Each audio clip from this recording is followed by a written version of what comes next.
వాలంటీర్లు లేనిపోని ఆశలు పెట్టుకోవడం ఇంక అనవసరమని నేను తెగ్గోడి చెప్పేస్తున్నానుగా, ఇంకెలాంటి డౌట్ లేదు. ఇంతకుముందు వాలంటీర్ల గురించి కొద్ది గొప్ప హోప్స్ ఉంటాయని వాలంటీర్లు తీసుకుంటారు, కంగారు పడకండి. ఎందుకంటే మేనిఫెస్టోలోనే పొందుపరిచారు కదా. అలాగే మీకు 5,000 10,000 చేస్తామన్నారు కదా. ఇన్ని మాటలు చెప్పినటువంటి ఇంత పెద్ద రాజకీయ నాయకులు మరీ అంత దారుణంగా అయితే వదిలేయరులే అని నేనే చాలా వీడియోలు చేశాను. కానీ నాది తప్పైంది ఎలా అయితేనండి. ఎందుకంటే వాలంటీర్లు ఇంకా విధుల్లోకి తీసుకోరండి, వాలంటీర్లు గాలికి వదిలేసినట్టే, వాళ్ళ బతుకులు అగమ్య గోచరమైన నన్ను అడిగితే. ఎలా చెప్తున్నామంటే శాసనమండలిలో నిన్న చర్చ భారీగా జరిగింది, విపరీతంగా జరిగింది అనమాట, హోరాహోరీగా జరిగింది చర్చ. ఎందుకు తీసుకోరు మీరు వాలంటీర్లు విధుల్లోకి తీసుకుంటామన్నారు కదంటే, దానికి సంబంధించిన మంత్రి గారు మాట్లాడితే ఏం మాట్లాడంటే అసలు వాలంటీర్లు ఎక్కడున్నారండి తీసుకోవడానికి. చాలా దారుణమైన మాట. వాలంటీర్లు అసలు ఎక్కడున్నారు తీసుకోవడానికి, ఏరి వాలంటీర్లు లేరు అని అయితే ఆయన సమాధానం చెప్పడం జరిగింది. కాకపోతే మీరు కావాలని వైసీపీ ప్రభుత్వం జీవోని రెన్యువల్ చేయకుండా కావాలని వాలంటీర్లు మోసం చేసింది అనేది అన్నాడు. నిజమే, జీవో రెన్యువల్ చేయలేదు, మీరు చేయొచ్చుగా, కొత్త జీవో తీసుకురావచ్చు కదా. కాబట్టి కొత్త జీవో తీసుకొచ్చి వాలంటీర్లు తీసుకోవాలి కదా. ఎందుకని మీకు బాధ్యత ఉంది వాస్తవంగా అయితే కనుక. ఎందుకంటే మీరు 2,60,000 ఓట్లు వేసుకోవడం కోసం, ఓట్లని వాటిని మీరు వేయించుకోవడం కోసం 2,60,000 ఓటర్లని అంటే వాలంటీర్ని మోసం చేసి మోసం మాటలు చెప్పారు. ఏం మాటలు అవి?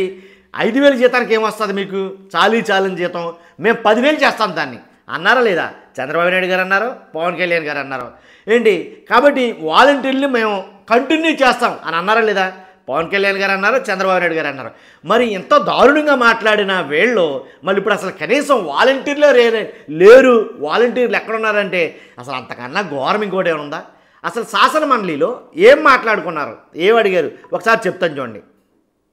2,60,000 మంది వాలంటీర్స్ వాళ్ళ జీవితాలు ఈరోజు వాళ్ళ కుటుంబాలు రోడ్డును పడే పరిస్థితిని ఈ కూటమి ప్రభుత్వం కల్పించిన పరిస్థితి మనందరము చూసాం. వాలంటీర్స్ కి ఈ కూటమి ప్రభుత్వం అన్యాయం చేసింది అనేది పచ్చి నిజం. ఎందుకంటే మాట్లాడితే వీళ్ళు చెప్తున్నారు 2023 ఆగస్టు నుంచి జీవో రెన్యూవల్ లేదు అనేసి. నిజంగా 2023 ఆగస్టు నుంచి జీవో రెన్యూవల్ లేనప్పుడు మరి వీళ్ళు ఎందుకు వీళ్ళ మేనిఫెస్టోలో వాలంటీర్స్ కి 5,000 నుంచి 10,000 జీతం పెంచుతాము అని పెట్టడం జరిగింది? అంటే ఇది మభ్య పెట్టడం కాదా? ఇది అన్యాయం కాదా? వాళ్ళని నమ్మించడం కాదా? ఆ తర్వాత తీసుకుంటే గవర్నమెంట్ వచ్చాక కూడా సచివాలయాలకి వాలంటీర్స్ వచ్చేవాళ్ళు, జూన్ వరకు వాళ్ళకి జీతాలు కూడా చెల్లించడం జరిగింది. అలాగే 2024 నవంబర్ వరకు కూడా CFMS ఐడీలు ఫైనాన్షియల్ డిపార్ట్మెంట్ లో వాళ్ళందరివి కొనసాగడం జరిగింది. అలాగే విజయవాడ వరదల టైంలో ఏకంగా వీళ్ళు జీవోనే ఇవ్వడం జరిగింది, జీవోని రిలీజ్ చేశారు. విజయవాడ వరదల్లో మాత్రం వాడుకున్నారండి. ఒక జియో పాస్ చేసి విజయవాడ వరదల్లో వాలంటీర్లు వాడుకున్నారు. వాలంటీర్లు లేరు అని అన్న ఆ మంత్రి గారికి మరి విజయవాడ వరదల్లో వాలంటీర్లు కనపడలేదా? అది ఎక్కడి నుంచి వచ్చింది ఆ జీవో? ఎక్కడి నుంచి వచ్చారు ఆ వాలంటీర్లు? మేము ఇవ్వలేము ఉద్యోగాలు అని అంటే వేరే మాట, మా వల్ల కాదు వాళ్ళని మెయింటైన్ చేయడం, మాకు చేత కాదు అని అంటే కనుక వేరే మాట. అవన్నీ వదిలేసి వాలంటీర్లు లేరంటే అది ఇక వేరే. అసలు వరదల్లో ప్రజలకి సహాయంగా ఈ వాలంటీర్స్ ని ఉపయోగించుకోవడానికి అంటే ఎంత దారుణంగా వాలంటీర్స్ ని ఉపయోగించుకున్నారు ప్రభుత్వ పనులకి. ఈ రోజు వాళ్ళకి అన్యాయంగా ఆ రోజైతే చూస్తే ప్రతి ఎన్నికల మేనిఫెస్టోలో చెప్పడమే కాకుండా ప్రతి బహిరంగ సభల్లో చంద్రబాబు నాయుడు గారు, పవన్ కళ్యాణ్ గారు, లోకేష్ గారు చెప్పారు 5,000 నుంచి 10,000 చేస్తాం, 5,000 నుంచి 10,000 చేస్తామని చెప్పడం జరిగింది. అలాగే తీసుకుంటే రామానాయుడు గారు చించినాడ పూతరేకులు ఇస్తాం, మా గవర్నమెంట్ వచ్చాక మీకు 5,000 నుంచి 10,000 చేస్తాము, అప్పుడు మీరు సంతోషంతో ఫేమస్ అయిన చించినాడ పూతరేకులు కొనేసి మాకు ఇవ్వండి. ఆ చించినాడ పూతరేకుల గురించి చాలామంది అడుగుతున్నారు రామానాయుడు గారి గురించి. రామానాయుడు గారు మాట్లాడంటే మీకు 5,000 10,000 జీతం చేస్తాం, మీ ఊర్లో ఫేమస్ అని కదా చించినాడ పూతరేకులు, అవి ఇచ్చి మరీ మీకు 10,000 రూపాయల జీతం మీ చేతిలో పెడతామని మాట్లాడటం అయితే జరిగింది. నిజంగా అలా మాట్లాడిన వాళ్ళు మరి ఒకేసారి ప్లేట్ తిప్పేస్తే అది ఎంతవరకు కరెక్ట్? 2023 ఆగస్టు నుంచి రెన్యూవల్ లేరని చెప్తున్నారు, రెన్యూవల్ అవ్వలేదు అని చెప్తున్నారు అధ్యక్ష. మరి మేనిఫెస్టోలో ఎలా పెట్టారు అధ్యక్ష? మరి శాసన మండలిలో వరుదు కళ్యాణి గారు మాట్లాడతారు, ఆల్ కాదు ఏకేసారని చెప్పాలి వాస్తవంగా మాట్లాడితే. చేయడం ఏదైనా పెద్ద పనా అధ్యక్ష?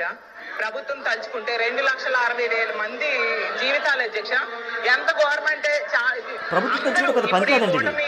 ప్రభుత్వంలో ఉన్న ప్రతి ఒక్కరు కూడా మీటింగ్స్ లో చెప్పారు, ఇంటింటికి వెళ్ళి చెప్పారు. ఇప్పుడే గౌరవ సభ్యులు చెప్పినట్టుగా మంత్రి గారు అయితే చించినాడ పూతరేకలు ఇవ్వండి, జీతం పెంచుతామని చెప్పారు.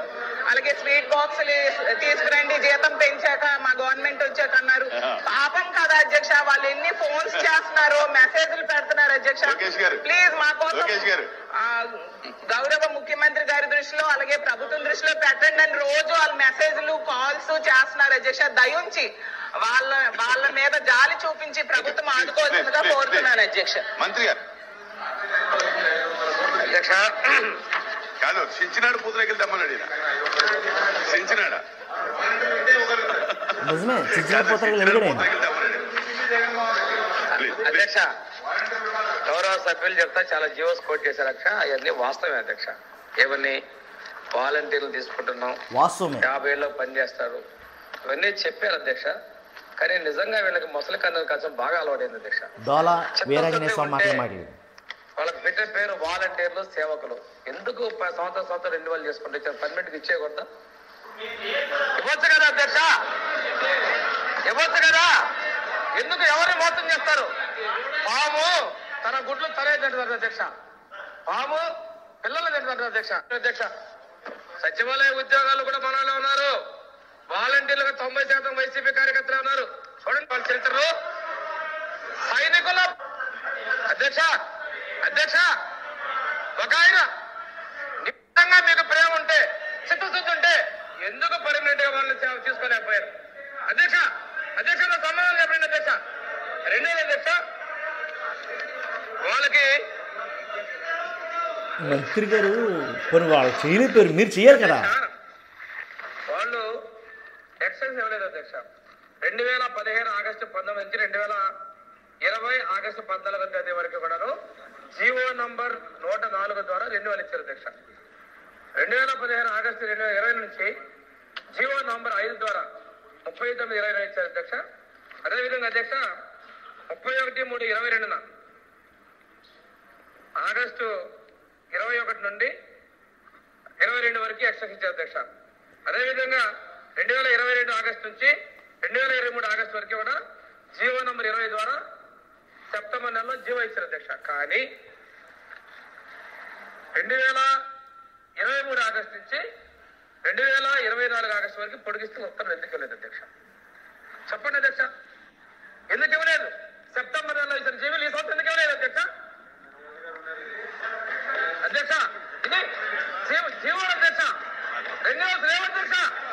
అధ్యక్ష ప్రతి సంవత్సరం చేసిన వాళ్ళు సెప్టెంబర్ నెలలో ఎందుకు ఇవ్వలేదు?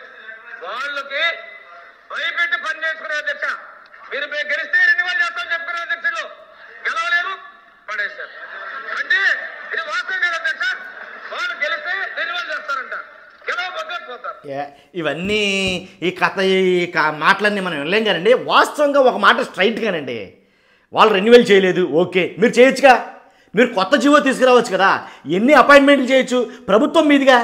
మీకు చిత్తశుద్ధి ఉంటే నిజంగా గుండెల మీద చేసుకుని కనుక ఆ హామీ ఇచ్చింది మనమే అని మీకు ఉంటే కనుక ఆ హామీలు ఇచ్చింది మనమే కాబట్టి హామీ ఇచ్చాం మేమని 5,000 నుంచి 10,000 జీతం చేస్తామను అన్న హామీ ఇచ్చింది మనమే అని మీరు నిజంగా చిత్తశుద్ధి ఉంటే కనుక, లేదు ఖచ్చితంగా మేము మా గవర్నమెంట్ వస్తే కనుక వాలంటీర్ని ఉద్యోగుల్ని మేము ఆదుకుంటాం, మేము చేస్తాం చూస్తామని ఎన్ని మాటలు మాట్లాడారండి. కాబట్టి అవన్నీ తొంగలో తొక్కేసి అసలు వాళ్ళు ఎవరో మాకు తెలియదు, మేము ఎప్పుడు వాళ్ళని చూడలేదంటే ఎంత దారుణమైన మాటలు ఇంకోటి ఉంటాయా? కాబట్టి పొమ్మలేక పొగబెట్టినట్టే కానీ ఇవన్నీ. కాబట్టి డోలా ఎవరైతే బాల వీరాంజనేయ స్వామి మాట్లాడారో ఆ మాటలు కూడా మనం విన్నాం. కానీ ఆయన తగ్గట్టుగానే కౌంటర్ వేసారు, ఊపిరి రాలేదు ఆయనకి. ఎలా అంటే వరదు కళ్యాణి వైఎస్ఆర్సీపీ ఎమ్మెల్సీ మాట్లాడుతూ ఉంటే ఆయనకి ఏం మాట్లాడాలో అర్థం కాక ఫస్ట్ మాట్లాడిన మాట ఏంటంటే కనుక ఆయన మాట్లాడిన మాట ఫస్ట్ మాట్లాడిన మాట నిజమే, మీరు చెప్పిన మాటలన్నీ నిజమే, మేము హామీలు ఇచ్చాం నిజమే కానీ నెరవేర్చలేకపోయాం అది అబద్ధం. తర్వాత మేము జీతాలు పెంచుతామన్నాం నిజమే, అది హామీ ఇచ్చాం నిజమే కానీ మేము నెరవేర్చలేకపోయాం అది అబద్ధమే అని ఆయన నోటంటే ఆయన ఒప్పుకునేలా చేశారు. కాబట్టి ఏదేమైనప్పటికీ వాలంటీర్ల విషయంలో మాత్రం తీవ్ర అన్యాయం అయితే జరుగుతుంది. ఈ విషయం మీద విజయవాడలో అయితే కనుక ఆల్రెడీ చాలా ధర్నా అయితే చేశారు విజయవాడలో. రానున్న రోజుల్లో అవసరమైతే ముఖ్యమంత్రి ఇంటిని ముట్టడిస్తాం అనేది కనుక ఒక హుకుం అయితే జారీ చేశారు వాళ్ళు. కాబట్టి రానున్న రోజుల్లో ఇంకా ఉధృతం చేస్తాము అనేది వాళ్ళు అన్నారు. చూద్దాం ఈ వాలంటీర్లు పరిస్థితి ఎటు నుంచి ఎటు తిరుగుతుంది అనేది చూస్తున్న మీరు అందరూ కూడా ఫస్ట్ లైక్ చేయండి, నాకు మోటివేషన్ ఉంటుంది, చాలామందికి ఇన్ఫర్మేషన్ పాస్ అవుతుంది. ఇది మీ బాధ్యత. కొత్తగా మన ఛానల్ చూస్తే పక్కాగా సబ్స్క్రైబ్ చేయండి. Thank you very much.